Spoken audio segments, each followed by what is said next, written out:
Bismillahirrahmanirrahim. Assalamualaikum warahmatullahi wabarakatuh. Hello everyone.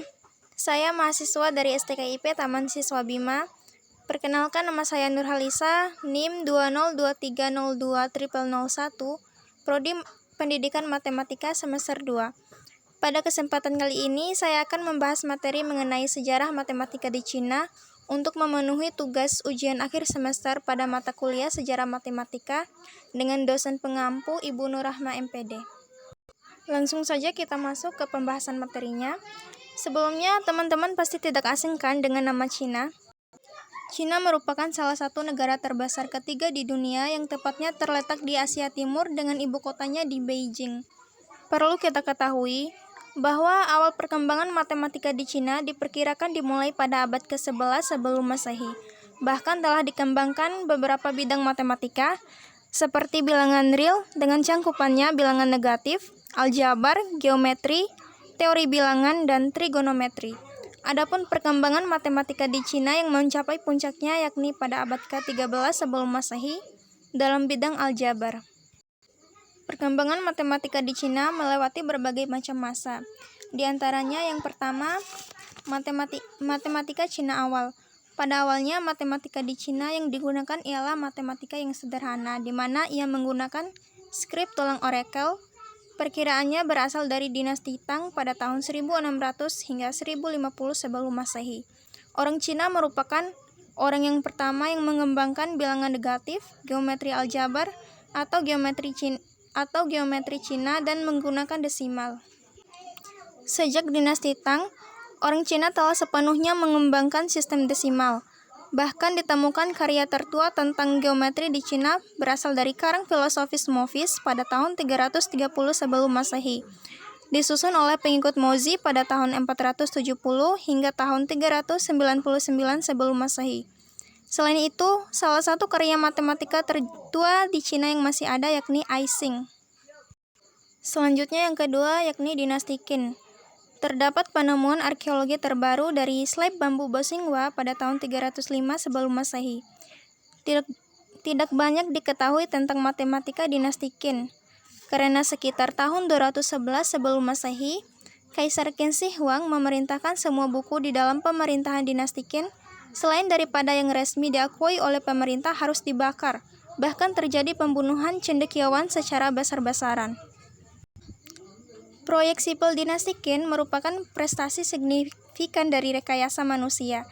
Kaisar Qin Shi Huang memerintahkan banyak orang untuk membangun patung besar seukuran manusia untuk makam istana bersama dengan pembangunan kuil dan tempat suci lainnya. Sudah pasti, prestasi terbesar dalam sejarah manusia yaitu tembok besar Cina. Pasti teman-teman pada tahu kan tembok besar Cina? Semua bangunan dan proyek besar dinasti Qin menggunakan rumus perhitungan lanjutan untuk volume, luas, dan proporsi. Selanjutnya yang ketiga, dinasti Han. Pada dinasti Han, angka dikembangkan menjadi sistem desimal nilai tempat dan digunakan pada papan hitung dengan satu set batang hitung, yang disebut dengan Choshuang, di mana terdiri dari 9 simbol dengan penggunaan spasi kosong pada papan itu mewakili angka 0. Bilangan negatif dan pecahan juga dimasukkan ke dalam solusi teks matematika besar pada periode tersebut. Dan juga terdapat teks matematika yang terkenal pada masa itu, yaitu Xuanzushu dan Jiuzhang Xuanzhu. Xuanzushu memecahkan masalah aritmetika dasar seperti penjumlahan, pengurangan, perkalian, dan pembagian. Selanjutnya yang keempat, matematika pada masa perpecahan. Pada abad ketiga, yaitu pada masa perpecahan, Liu Hui menulis komentarnya tentang 9 bab, dan Haidar Xuanjing yang berurusan dengan penggunaan teorema Pythagoras dan triangulasi 3 kali lipat, 4 kali lipat untuk survei. Beliau adalah ahli matematika Tiongkok pertama yang menghitung V sama dengan 3,1416 dengan algoritmanya. Beliau menemukan penggunaan prinsip Cavalieri untuk menemukan rumus yang akurat untuk volume silinder, serta mengembangkan elemen kalkulus yang sangat kecil. selama abad ke-3 Masehi. Pada masa ini terjadi fraksi interpolasi Menfi. Pada abad ke-4, seorang ahli matematika, Zhu Chongzhi, memperkenalkan Daming-Li, digunakan untuk memprediksi banyak siklus kosmologis yang akan terjadi dalam suatu periode waktu tertentu. Terdapat matematika klasik Xunzi yang berisi penjelasan langkah demi langkah dari algoritma perkalian dan pembagian dengan batang penghitung. Selanjutnya yang kelima, dinasti Tang. Pada dinasti Tang, studi matematika cukup standar di sekolah-sekolah besar. 10 kanon komputasi adalah kumpulan dari 10 karya matematika Cina yang disusun oleh matematikawan dinasti Tang awal, yaitu Li Chunfen, sebagai teks matematika resmi untuk ujian kekaisaran dalam matematika. Wang Xiaotong adalah seorang matematikawan hebat di awal dinasti Tang, dan beliau merupakan penulis dari buku Jigu Xuanjing yang merupakan kelanjutan matematika kuno, di mana solusi numerik yang persamaan umum kubik muncul untuk pertama kalinya. Selanjutnya yang keenam, dinasti Song dan Yuan. Terdapat 4 ahli matematika terkemuka muncul selama dinasti Song dan Yuan, yaitu Yang Hui, Qin Zhou, Li Zi atau Liye, dan Zhu Siji atau dikenal dengan Zhu Sijie. Hampir semuanya menggunakan metode Horner-Ruvili, tepatnya 600 tahun sebelumnya, untuk menyelesaikan beberapa jenis persamaan simultan akar kuadrat, kubik, dan persamaan kuartik. Tercatat bahwa Yang Hui juga orang pertama dalam sejarah yang menemukan dan membuktikan segitiga Pascal. Tentunya dalam bukunya, yaitu Xingji Jiasuanfa, bersama dengan bukti binomialnya, yaitu Qin Zhou. Qin Zhou adalah orang pertama yang memperkenalkan simbol nol dalam matematika Cina. Salah satu kontribusi Qin Zhou adalah metode dalam memecahkan persamaan numerik orde tinggi, di mana pada masa itu penguasa Ming yang pertama pada tahun 1328 hingga 1398, yaitu dipimpin oleh Chu Yuanchang, di mana pada masa pemerintahannya secara umum ia gagal memperkembangkan matematika Cina karena perubahan kebijakan yang dilakukan. Tetap, para ahli pada masa itu berhasil menciptakan alat komputasi, yaitu sempoa. Sempoa mudah dibawa dan digunakan dengan cepat dan akurat. Bahkan perhitungan sempoa menginspirasi terbitnya karya baru para ilmuwan seperti Shuang Fathomjong, yaitu sumber umum metode komputasi yang diterbitkan oleh Cheng Dawei pada tahun 1592. Selanjutnya yang kedelapan, yakni dinasti Qing. Masa kejayaan dinasti Qing tercapai pada masa pemerintahan Kaisar Kangxi. Pada masa pemerintahannya, matematika Cina menikmati periode singkat. Dukungan resmi terhadap 3 ahli matematika terkemuka, salah satunya Mei Gongsheng, berhasil menyusun Sui Ji Gyun, yaitu memberikan pengenalan sistematis pada pengetahuan matematika barat.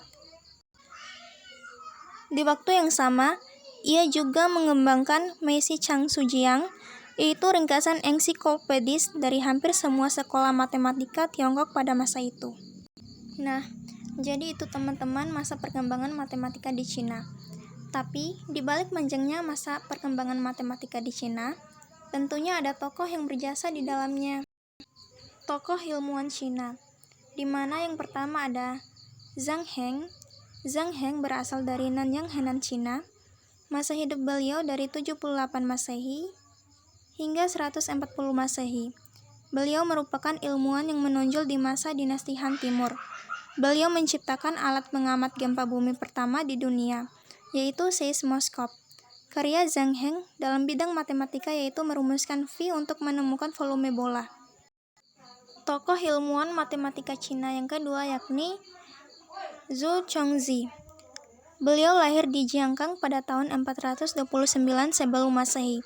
Beliau merupakan seorang ahli matematika dan astronomi terkemuka di Cina pada abad ke-5. Salah satu prestasi Zhou Chongzi dalam bidang matematika adalah beliau berhasil mendapatkan nilai V sampai 7 angka di belakang koma, yaitu di antara 3,1415926 dengan 3,1415927. Selain itu, beliau bersama anaknya juga berhasil menyelesaikan perhitungan volume bola dengan prinsip Zhou. Tokoh yang ketiga yakni ada Qin Shi Huang. Qin Shi Huang lahir di ibu kota negara Zhou, yaitu kota Handan, pada tanggal 10 bulan 1 tahun 259 sebelum Masehi. Beliau merupakan ilmuwan pada masa dinasti Han. Pada usia 39 tahun, beliau menjabat sebagai Raja Negara Qin dan Kaisar dinasti Qin. Selama 37 tahun, prestasi terbesar beliau yaitu membangun tembok besar yang saat ini kita kenal sebagai Tembok Raksasa Cina atau dikenal dengan Wanli Changcheng. Tokoh yang keempat yakni ada Lui Hui. Lui Hui adalah tokoh matematika terbaik pada masa Cina kuno. Beliau tinggal di negara Chongwei saat periode 3 kerajaan dalam sejarah Cina. Pada tahun 263 Masehi, beliau menghitung V menggunakan algoritma. Pada tahun 263, beliau mengedit dan menerbitkan sebuah buku dengan solusi untuk masalah matematika. Adapun judul bukunya yakni The 9 Chapters on the Mathematical Art, atau biasa dikenal sebagai 9 bab pada seni matematika. Selanjutnya, penemuan Cina, di mana yang pertama ada bilangan Suzhou. Matematika Cina kuno menemukan sistem notasi posisional bilangan desimal yang disebut root numeral atau bilangan batang. Sistem bilangan ini dinamakan bilangan Suzhou. Dalam sistem ini, batang bambu kecil disusun untuk mewakili angka 1 sampai 9 dan diterapkan melalui aturan vertikal dan horizontal. Namun, notasi tersebut sulit membedakan antara satuan, puluhan, ratusan, dan seterusnya. Maka diciptakan aturan di mana satuan mengambil angka barisan vertikal, kemudian puluhan mengambil baris horizontal, ratusan mengambil baris vertikal lagi, dan seterusnya. Karena di sini tidak ada angka 0, maka untuk penulisan angka 0, kolomnya dikosongkan. Untuk contohnya bisa dilihat pada slide tersebut. Penemuan Cina yang kedua yakni lambang Cina. Selain root numeral, bangsa Cina mengenal sistem bilangan dengan menggunakan lambang Cina. Bisa dilihat pada tabel tersebut bahwa terdapat lambang Cina yang terdiri dari angka satuan, puluhan, ratusan, dan ribuan. Adapun untuk cara penulisan angkanya, karena pada tabel tersebut hanya untuk angka ratusan hanya ditulis ataupun diwakili oleh angka 100, dan untuk angka ribuan hanya diwakili oleh angka 1000. Maka cara penulisan untuk angka 200 ataupun lainnya itu contohnya pada samping tabel. Semisalnya kita ambil angka 253, maka cara penulisannya kita ambil lambang angka 2, selanjutnya kita ambil lambang angka 100, yang dimana akan terbentuk 200. Setelah itu, selanjutnya kita ambil lambang angka 5, dan untuk puluhannya kita ambil angka 5 dan lambang angka 10. Di mana pada contohnya tersebut terdapat kesalahan, mohon maaf. Dan selanjutnya kita ambil lambang angka 3. Maka terbentuklah penulisan angka 253.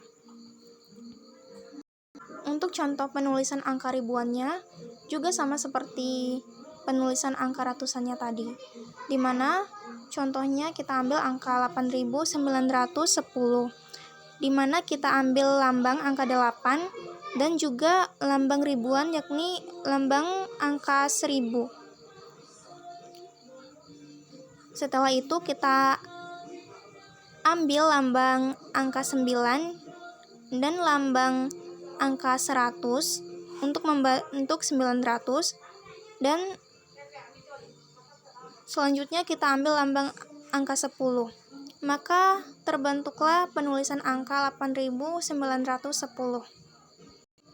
Selanjutnya penemuan Cina yang ketiga, yakni ada 9 bab tentang seni matematika atau Jiuzhang Xuanzu, yakni seni matematika berisi materi mengenai pengukuran luas segitiga, luas trapesium, dan luas lingkaran dengan berbagai rumus. Selain itu juga menjelaskan mengenai pecahan, persen, perbandingan, serta akar pangkat 2 dan 3 dari suatu bilangan.